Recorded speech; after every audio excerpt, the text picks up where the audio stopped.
Hello, everyone, and welcome to another edition of the Action Sci-Fi and Fantasy Creators Lounge. I am your host, Barry Gaines of Gaines Entertainment, as well as the writer and director and editor of the hit series A World of Worlds, where you can see on Amazon Prime, Google Play, BingeHorror.com, and SoFi.tv. And today I have a gentleman who just started to get into this game a few years ago and already making waves in the indie horror industry. This stuff is action-packed, it's exciting, I love it. I mean, it really kind of puts you in a place where you say, you know what, I have to see what's gonna happen next. So let me introduce to you all my man, Shreco Bakari. What's up, brother? How are you? I'm good, man. I'm good. I'm really excited to be here and overwhelmed by a lot of success that's still going on right now. Let's go! We're gonna get him. Summer now! Let's go! Hell yeah, it is. Hell yeah, it is. Now you have 3 films that you've done in a couple of years. They're within like a series, right? Mm-hmm. And with these, I mean, you have already have been in numerous film festivals. You've won, man, a bunch of awards already. Tell us about it. What is this thing? Well, the universe, I'm the creator of the Ominous Project universe. And what the Ominous Project universe is, it actually started off as a 55-minute short film in 2018. And that was my directorial debut. And I wanted to do something small to kind of get my feet wet in specific areas and things of that nature. And I wanted to do it with found footage.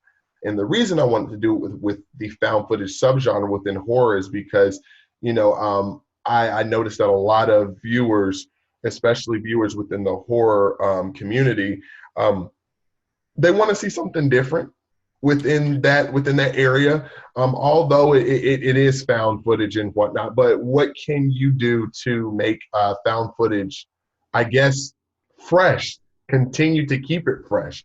What can we do to keep audience members on the edge of their seats and like, holy crap, did that really just happen with this one camera? And we tested it out. It was an experimental film, and it did really well in 2018. It released January of 2019 at our first film festival, which was the Sunshine City Film Festival in St. Petersburg, Florida. It's the first festival I've ever gotten into.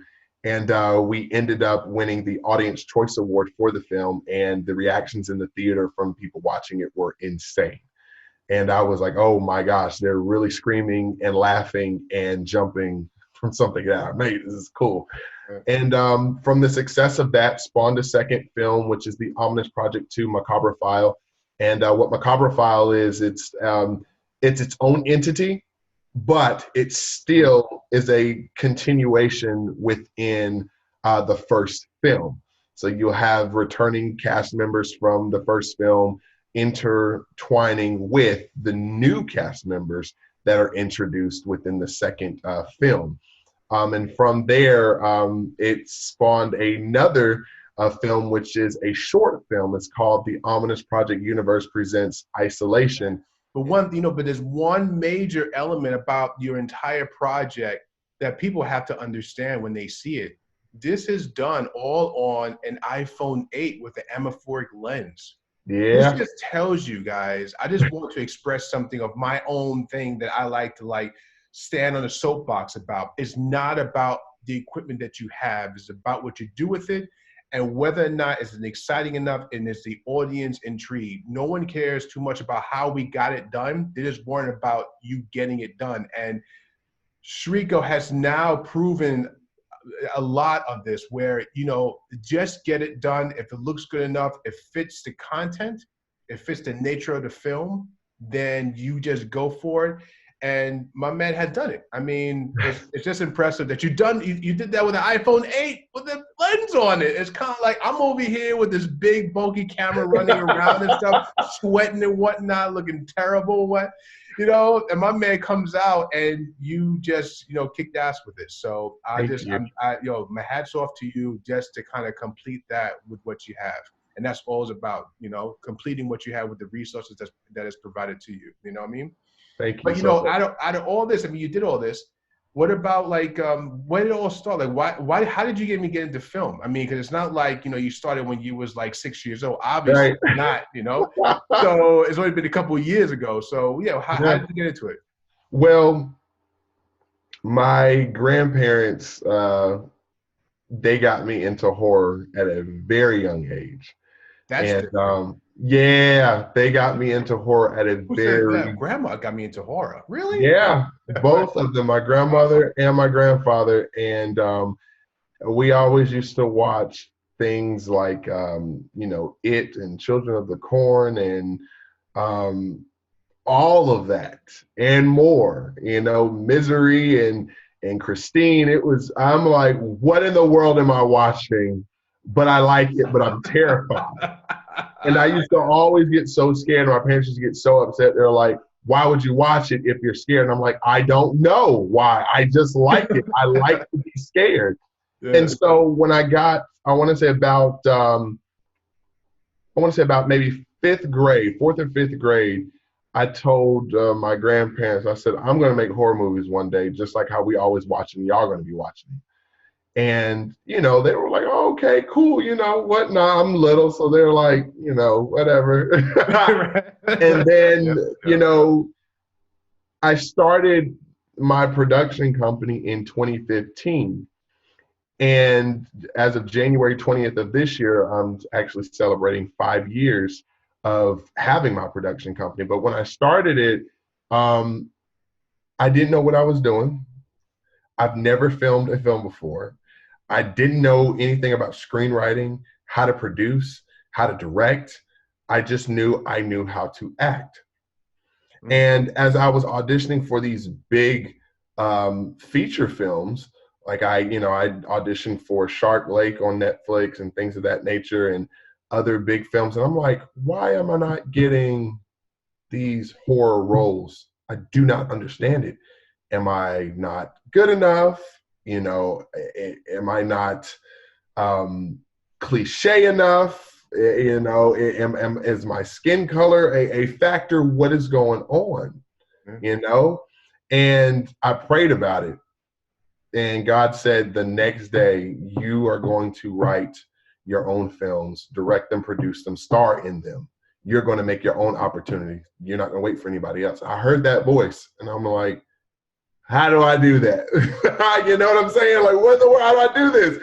And literally, I don't know what it was, but the next day I got to my computer and I just started writing. I didn't know what script format was supposed to be like. I didn't know anything. I just started writing. I went to town and I wrote my very first film, which was called The Survival Project. And my friends read it. Other indie actors read it. And they were like, dude, this is awesome. We need to film this. And so I casted for it, changed the name of it, and I changed it to Trepidation, and we filmed it. Now, I know the Omnis Project is more of like a series, so it has to have the same look. But are most of your films more like a POV type of style? Yes. Is that what you gravitate to? Is like that's your thing because you do that well.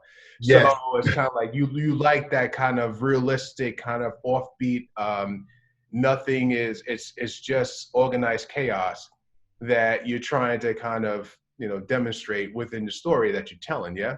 So that's definitely. Okay. So I try to definitely POV most of his movies. Yeah. So that's I try to definitely, as I stated before, I definitely want to perfect the found footage subgenre. It's a genre within a genre. You know what I'm saying? Yeah, and if you look back at other movies like what is that found footage thriller? Well, you had like which project was really started off, which was to me not good at all. Yours is right. That to me was horrible. I don't know how people like, hey guys, I get some hate on this, it's fine, but I thought the movie was horrible. It was not good. It's not good. But so if you want to watch what it should have been, then watch Shreco's movie. That's what it should have been. All right, go ahead. I'm just wondering. No, you're good. And I noticed that a lot of found footage films, they're in the thriller category, they're in the comedy category, like in Super 8 and what's it? I think the name of the movie is called Echo, if I'm not mistaken. Echo, yeah. You know, they utilize the found footage subgenre, and also Project Almanac. You know, that was really good about the time travel. That was really interesting to see that in a thriller form, you know, instead of horror. So different filmmakers are trying different things with the found footage subgenre, but I said I want to focus solely on the horror genre within the subgenre, because a lot of found footage films that I watch, I'm not saying they're not good, it just seems the same.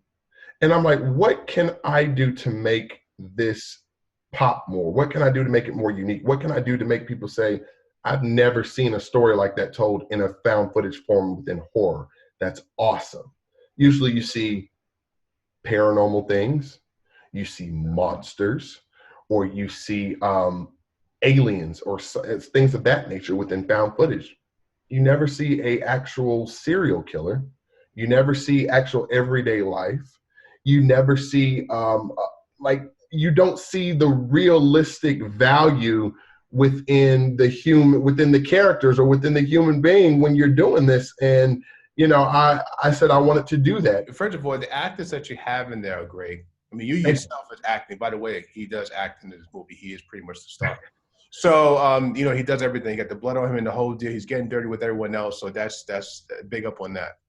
And the people that you find, when you do find the actors, because what you do is a particular style, right? So you need a certain actor that can pull that off. Not every actor can. When you cast, what quality do you look for your films? What's one thing, if anything, they say they have to have this, and then I'll speak to them? They have, the only thing that I require of an actor or an actress when they are wanting to audition for any of my films, they just have to have an open mind and the will to want to be pushed to the edge.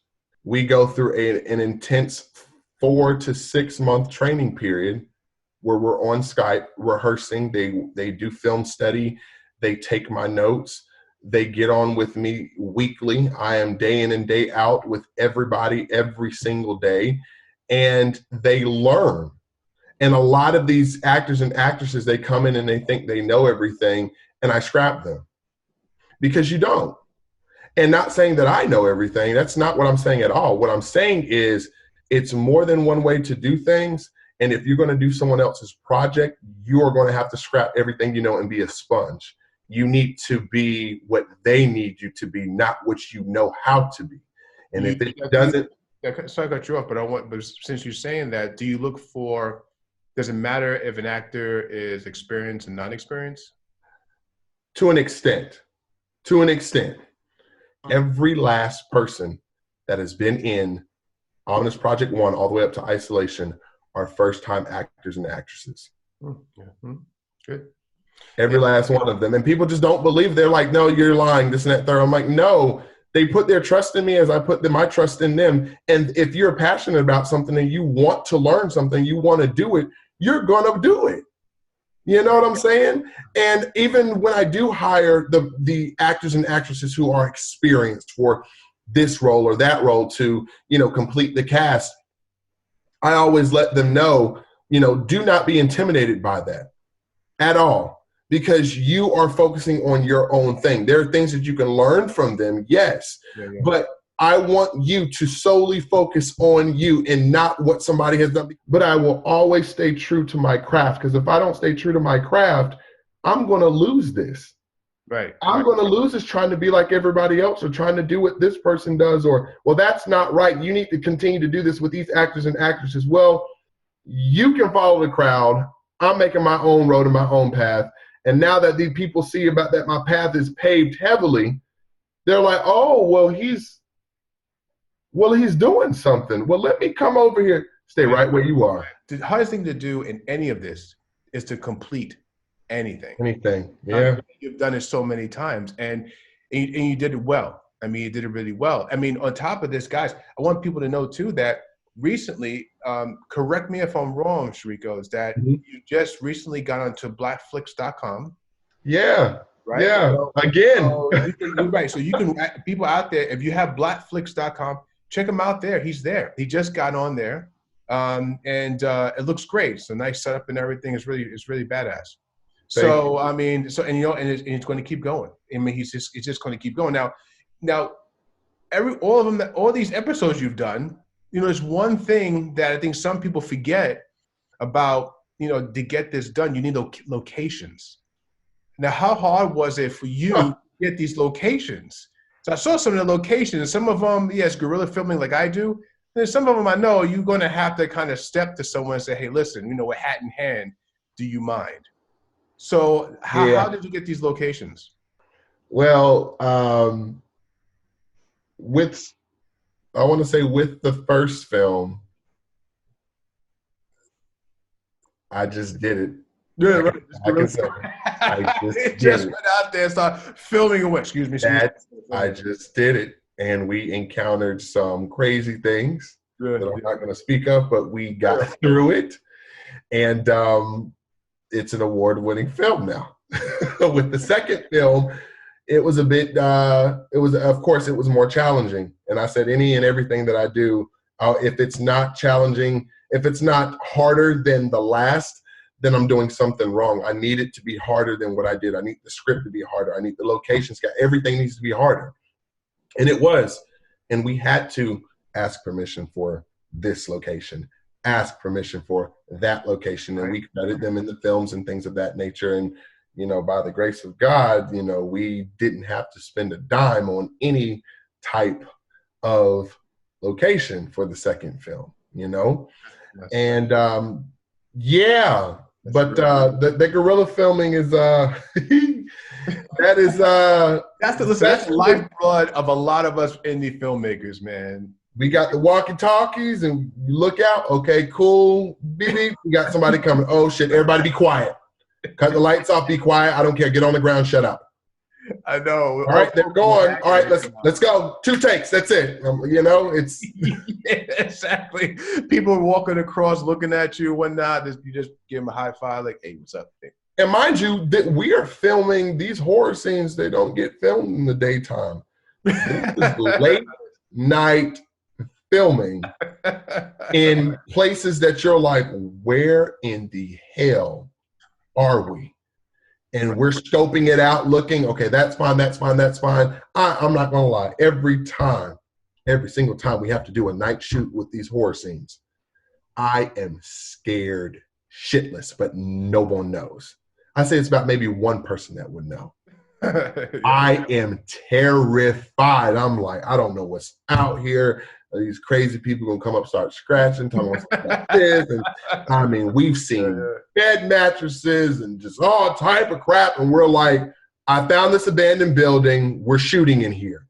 Holy crap, what's that back there? It's behind there. Well, let's get the machete and chop through this shit so we can go. And let's see, okay, it's clear, it's clear. This is nice. We're gonna move this here. We're gonna do this here. And my heart is beating so fast. Like, I kid you not. But you know what? I swallowed that fear and I did it. And I said, you know what? It's either I'm going to do it or somebody else is going to do it. I agree. I'm going to wish I would have done it. No. And I tell all these actors and actresses that work with me, I said, I'm telling y'all this now. When we get to these filming parts of these horror scenes, it takes a lot out of you. It is scary filming it. And it's scary being in the element that we're going to be in. I'm warning you right now because we're going to be doing A, B, C, and D. We got to get special effects here. Okay, cut this scene. Let's do special effects A, B, C, and D. It's done. All right, let's go. Everybody get back into your places again. We're going to do this one more time. 2 takes, that's it. 1 take, that's it.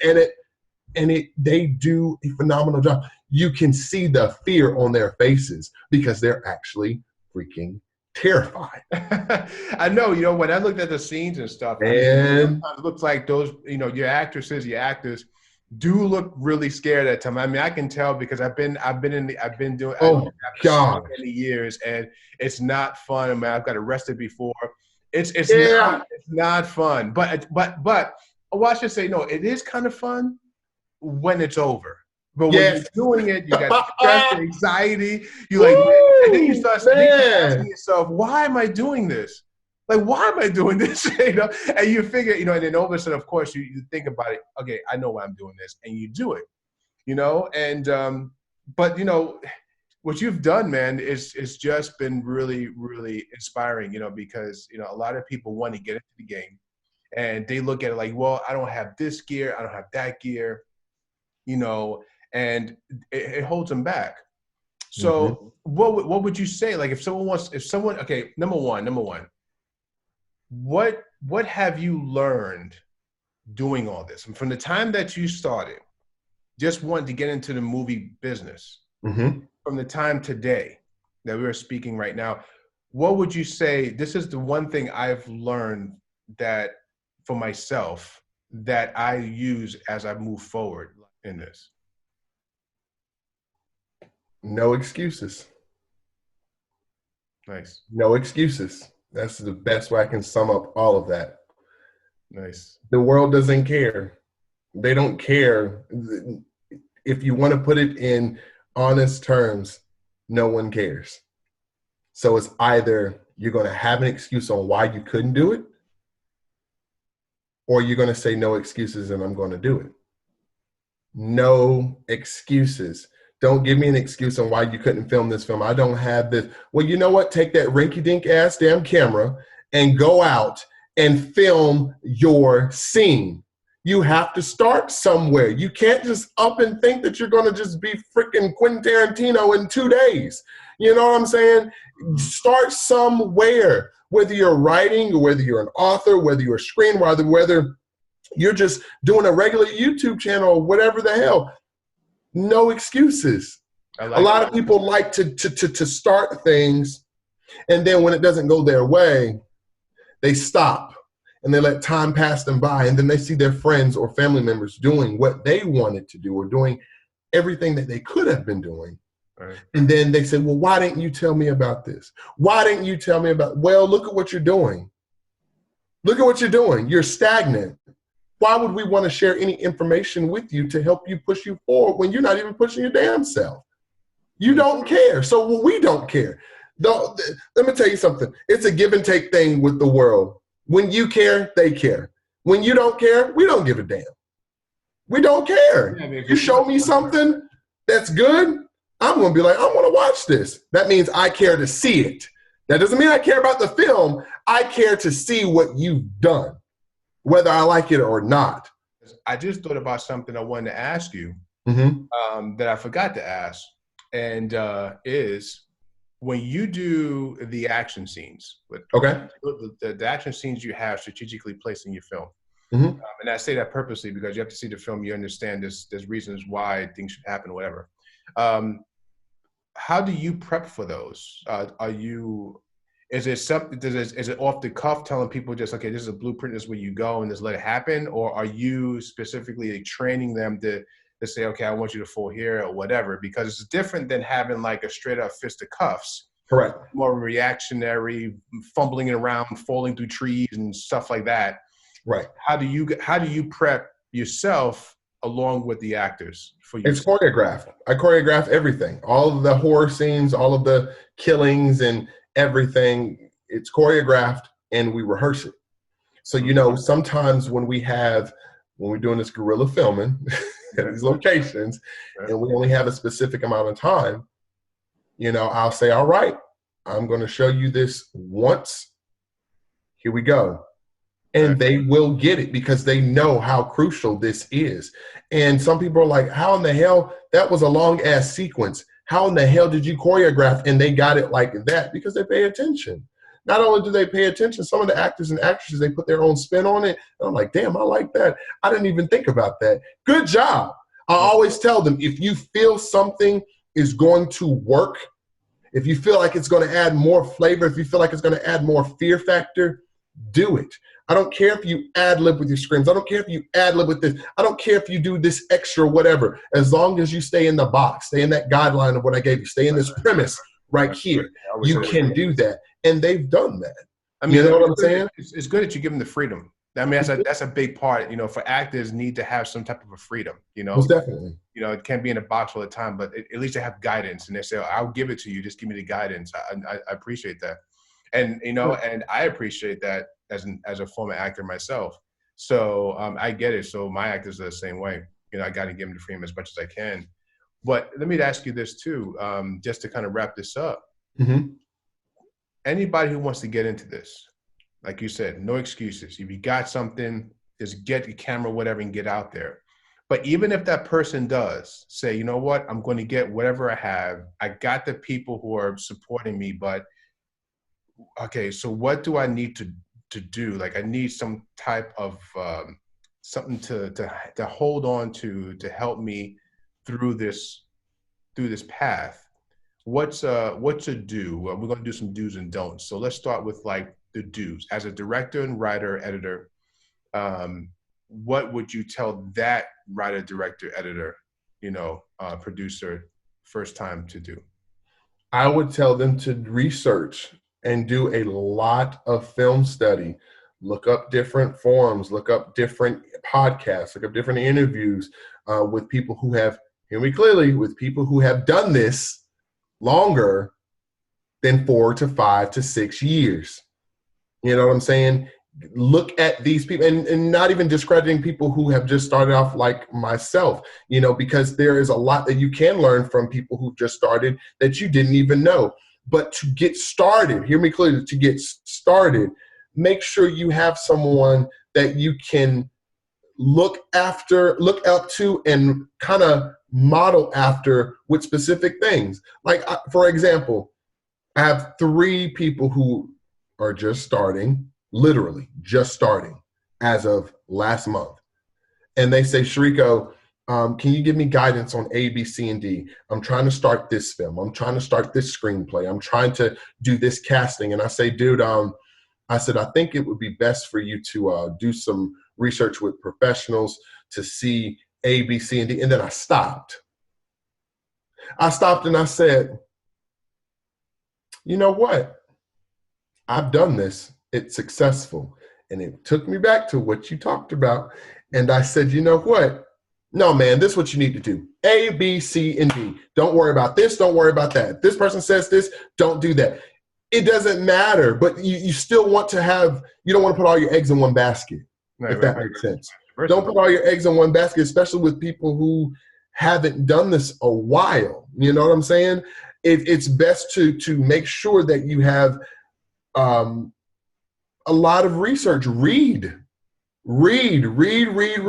is fundamental. Read, study films. If you're trying to film a film that is in the thriller or drama musical category, watch La La Land, watch The Wizard of Oz, hell, watch The Damn Sound of Music. You need to do film study. Now, what about what you shouldn't do? Someone's in the same thing. What shouldn't you do like this? This is one thing. It's going to be a bunch of things, but one thing, don't do this. Don't go into a new profession thinking you know everything. Be a sponge. Do not be a sponge. That is the best advice I can give anybody, whether it's filmmaking, whether it's going for a new job, whatever. I don't care how long you've done it. I don't care what you've researched. Be a sponge. Do not go into this thing thinking that you're going to grasp it like that, thinking that you're going to be Steven Spielberg the next day. Don't go into this thinking that, oh, I'm going to do better than blah, blah, blah. Focus on you. Stop worrying about everybody else and focus on you. It's the main thing people try to do is kind of up one on every damn body. Yeah, that's Why? The thing. Yeah, Why? Focus on you and be a sponge. That's it. I like and that. And you will be so successful. You might not be successful as people might think. Oh, when I think of success, I think he got money, he got this, he's in the movies, he's on that, he's on Ellen, he's on. No, that's growing success. Being successful is completing the project. Being successful is learning something new that you didn't know the other day. Being successful is gravitating toward people who you trust that will lead you in the right direction. That's success. That's everyday success. So you have to do that if you don't want to be a sponge and you don't want to learn, you know, and you want to try to, I'm going to do better than they did. I'm going to show them. You finna show your ass to yourself. And I promise you, you be sitting there looking crazy. Well, that's the way to end it, brother. That is the way to end it. Hell yeah. Hey, listen, Shreco, thank you so much for being on the show. I mean, this has been interesting. I mean, this is educational. And thank you so much for being here. And everyone else, we'll be back again with some other creators in the future. Click on subscribe below. And we hope to see you again on our next show. Again, Shreco, thank you so much, brother. We'll see you soon in the movies. And look out for this cat. He's coming for you. He's coming hard right into your living room. So,